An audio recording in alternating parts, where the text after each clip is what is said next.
আমরা লিখতে পারি এক্স প্লাস ওয়াই এর হোল স্কোয়ার সমান 7 এরও whole square.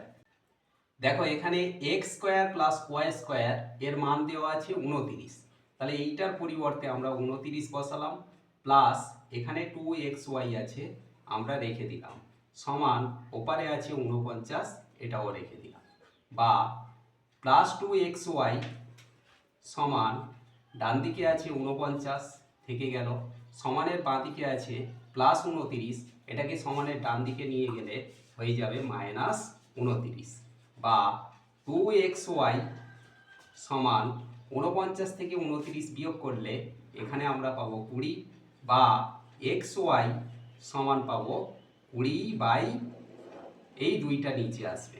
Guidance support math education ক্লাসে সবাইকে স্বাগত জানিয়ে শুরু করছি আজকের অঙ্কের ক্লাস। আজকের ক্লাসে থাকছে মান নির্ণয়ের একটা ইম্পর্টেন্ট অঙ্ক। আশা করি অঙ্কটা তোমরা ক্লিয়ারলি বুঝে নেবে। দেখো আজকের ক্লাসে থাকছে মান নির্ণয়ের অঙ্ক।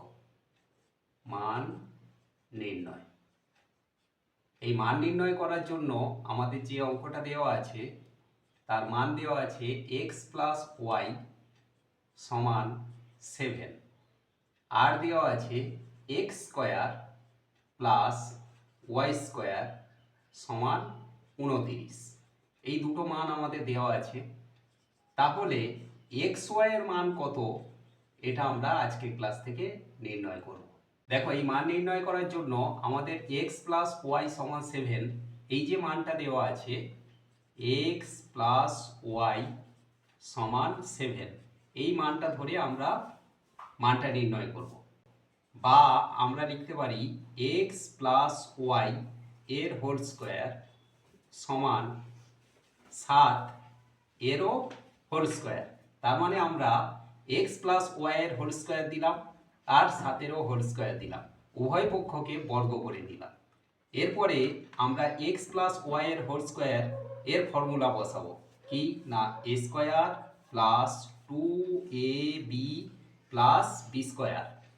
এ বি বলতে এক্সকে আমরা এ ধরেছি, ওয়াইকে বি ধরেছি, ধরে আমরা এই মানটা পেলাম, সমান 7 স্কোয়ার মানে 7 7 49, বা এটা আমরা সাজিয়ে নেব x square plus y square plus 2xy সমান 49।